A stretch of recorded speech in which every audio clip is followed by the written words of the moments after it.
Apologies in advance, but today you'll find me a bit more angry than usual. And this can only mean one thing. Today's video is a tutorial about one of the worst f***ing sequencers ever created. If you hold the firm belief that the 303 sequencer is the best thing since sliced bread, that there is absolutely nothing wrong with it, and that it cannot be improved in any way, shape or form, then we suggest you watch a different video, and maybe also seek help with this problem. So, you got yourself a 303, or an affordable clone like the TD-3. But what now? Well, like a bear who wants that sweet, sweet honey, you'll have to bite the bullet and stick your hand into that angry, evil, disgruntled beehive that is the 303 sequencer. Don't be fooled by this smiley face. This is one of the most vile devices ever created. But you should make up your own mind. By the end of this video, you will understand how the TD-3 or 303 sequencer works and whether if it's right for you. We'll also take a quick look at what other sequencers do differently, so you'll have an even better idea of what you're getting into. Hello everyone, this is...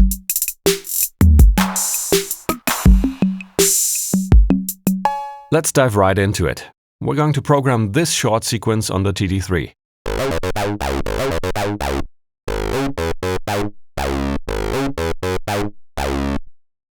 First, we need to select where to save our pattern. There are 4 pattern groups, denoted by the Roman numerals on the outside. Be aware that for most of these, 2 knob positions lead to the same group. Each pattern group has 2 sections, A and B, and each section has 8 patterns, so 64 patterns in total. I'll choose pattern group 4, section A, pattern 1, and I'll enter pattern write mode so we can edit the pattern. Let's clear the sequence, and we can start with a blank slate. Our pattern is only half a bar long, so 8 steps instead of 16. To change the pattern length, the sequencer has to be stopped. Now you have to hold function and you have to press the step button as many times as you want the pattern to have steps. So 1, 2, 3, 4, 5, 6, 7, 8. And here we encounter the first design flaw. The TD-3 is missing a row of 16 consecutive steps. Other machines give you 16 dedicated buttons, 1 for each step of the pattern. And to change the pattern length, you simply point at the last step. Done. But no, on the TD-3, we have to carefully telegraph our request to the machine. And there's no visual feedback on the resulting pattern length whatsoever. Luckily, you don't have to go through this if you just want a regular 16-step pattern. That's the default for freshly cleared patterns. I guess we should be grateful that the sequencer can't handle more than 16 steps per pattern. 61, 62, 63, and 64. Anyway, now that we have our empty 8-step pattern, let's start programming. And here's where not having 16 dedicated step buttons comes back to bite us in the ass again. We can't just point at a position in the sequence and put a note there. Oh no. Instead, programming is split into 2 parts: pitch and timing. First, we have to enter the note pitches. That's done in pitch mode. So, while completely ignoring the timing, just punch in every note pitch from first to last. The first one is a G sharp, 1 octave down. Honestly, this is where the design concept with that mini keyboard really pays off. If you're used to keyboards, then this allows you to enter note pitches much more comfortably. This C sharp is 1 octave higher, which is quite a jump, but we need some distance to get that characteristic 303 slide thing going. E, F. Made a mistake there. That last pitch is supposed to be F sharp, 1 semitone higher. Good thing you get a do-over for the last pitch you entered, but only for the last one. Press back once and enter the correct pitch, F sharp. Next up is G sharp. And the last one is a C sharp. Remember that even if a note is longer than a 16th, you still only program it once. On most other sequencers, you have to select a step and then change its note pitch, in this case with a rotary encoder. You could also use a MIDI keyboard to input the pitch values. Okay, now we're done entering the note pitches. We only have 6 notes to play, so there are still 2 empty slots. Technically, they're not empty, they default to C. So, let's review the note pitches. To return to the start of the list, press pitch mode again. The right next button lets us advance through this list one by one.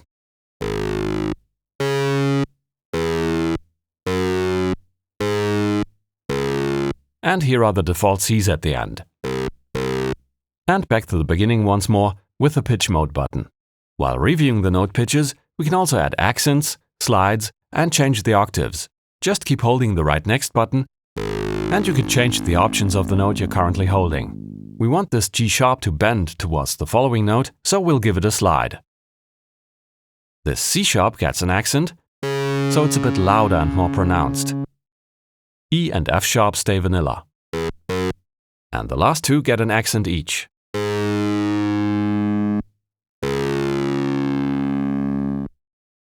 Press Function to leave pitch mode. So far, so good. But if we press play now, we don't hear anything. That's because although the note pitches have been entered, they don't have any timing assigned to them yet. The default timing is rests or pauses only. Total silence. Makes absolutely no sense, but here we go. Okay, let's change that and enter time mode. Programming the note timing more closely resembles a step sequencer, because the sequence is planned in 16th note increments. We have three options. We can insert a note, we can insert a tie, this will keep holding the previous note, or we can insert a rest, which concludes any note and inserts a pause. Let's see, we have 5 regular 16th notes, one after another. 1, 2, 3, 4, 5. And then we have a 16th rest, a pause when nothing is played. And finally, we have one longer 8th note. We get that by programming a 16th note, and then we hold that note for another 16th, making it an 8th note that's twice as long. With that, we filled up all 8 slots, and the sequencer has kicked us out of time mode. We're done programming. Let's put ourselves in the position of the 303 sequencer brain. What does actually happen when we press play? The first timing command is play a note. To decide which note to play, we simply take a look at the pitch cue and grab the next note. And that would be a G sharp, one octave down. The next timing command is another note. But what note should we play?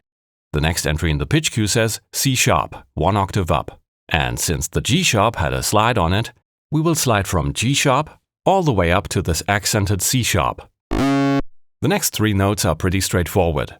We play a note, E, we play a note, F sharp, and we play a note, an accented G sharp. Then the timing cue says to rest for a 16th, so we play nothing and the pitch cue doesn't advance.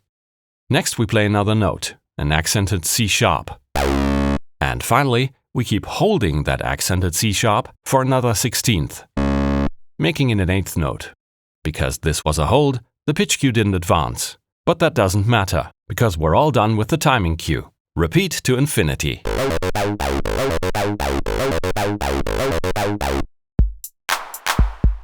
Instead of programming the timing sequence, you can also tap in the timing. While the sequencer is running, just press clear.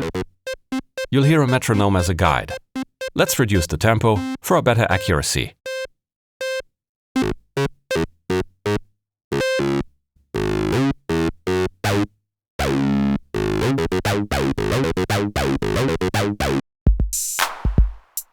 We're only human, we make mistakes. But how can we correct them?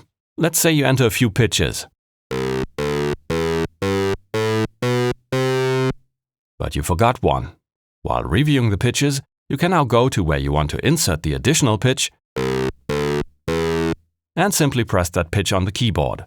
That F was now wedged in there after the current position.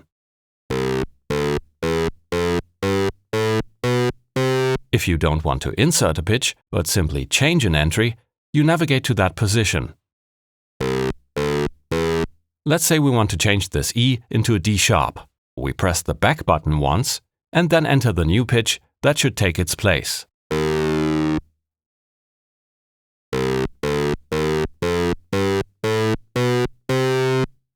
But what if we made a mistake in the timing cue? Since there is a way to review the note pitches one by one and correct them, surely this has to be possible for time mode as well. Hahaha, no, you can review them, but you can't change them. You can look, but you can't touch. No backsies. Hard mode. I mean, seriously? If you want to change one single thing about the timing, then you have to start entering the timing sequence again from the beginning. You really have to wonder what the product design meetings for the 303 were like back then. I must say, separating pitch and timing was a stroke of genius. But we need something extra. A cherry on top. How about we make triplets a one-way ticket? If you want to go back to normal quarter notes, you'll have to erase the entire pattern and start over. And if you change a pattern's length, we could erase the timing cue, just for good measure. Or how about we make it so you can't edit the sequence during playback? Just in case people get any funny ideas about improvising live. Oh Jesus, isn't that a bit harsh? Yes. True story. By the way, if you like this video, give it a thumbs up and subscribe. But only if you want to. No pressure. Most other sequencers don't have the 303 timing cue problem. They have a visual representation of every step in the sequence. The timing is the result of where you place the notes. That's intuitive. You have a visual connection to each note, and you're even touching a note when you're changing it.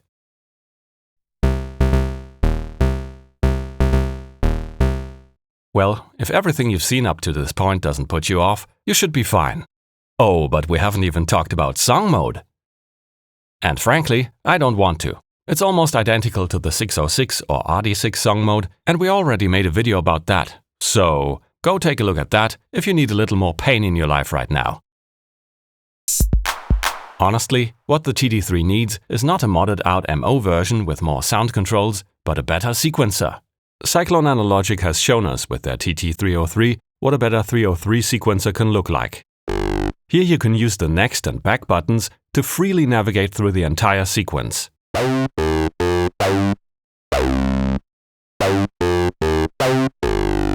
You can even hear the slides, and there is no separate timing cue. Holds and rests are simply programmed in line with the note pitches. You can insert entries into the list and delete them. You don't have to set the pattern length either. It's simply a result of how many steps you program in total. All this doesn't require any extra buttons. This could be realized on the existing TD-3 hardware as well. But before you think I'm a bit too partial to the TD-303, I have to mention that there's a very annoying bug that moves a step to the wrong position of the list if you convert it from a rest to a pitch. But I'm happy to report that we contacted Cyclone Analogic and they promised to fix the issue. They hope to have it ready by the end of 2022. We'll keep you updated in the comments.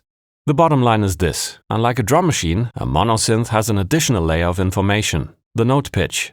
The common way to solve this is to use 16 steps that represent the timing and make the pitch information available on demand. It's an acceptable compromise that works. You can, of course, visualize both timing and pitch at the same time, but that requires a lot more space and a lot more blinky LED buttons.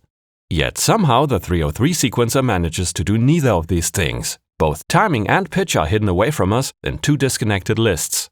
If I had to guess, I'd say this was the work of an engineer bound by budget cuts, not a musician. If you're one of those brave souls that still wants to use the TD-3's internal sequencer, then we have a detailed cheat sheet on our Patreon that will make your life much easier. And also one for the Erica Synths Bassline. Actually, lots of other stuff too. By now it should be clear why most 303 patterns you encounter in the wild are just rapid-fire 16th notes with a few accents, slides, and octaves thrown in. Not judging, just stating a fact. It's the simplest way you can program a 303. Clear a pattern, punch in 16 note pitches,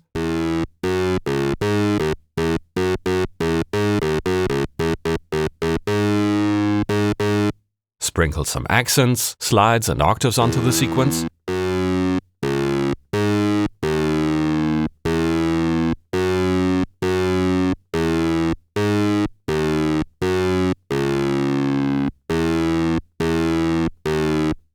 and in timing mode, smash the note button so you only get 16th notes.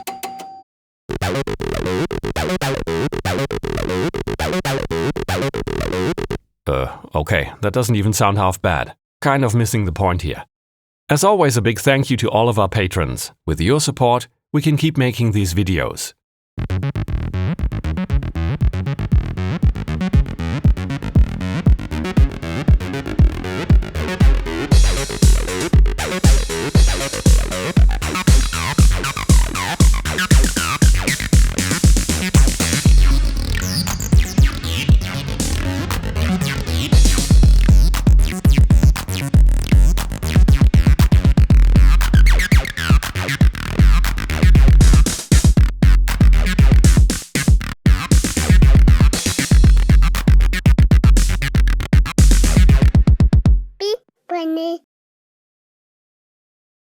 know when the humans stub their toes and jump around in pain? I want the synth to make that sound. Ow, ow, ow, ow, ow, ow, ow, ow, ow, ow, ow, ow.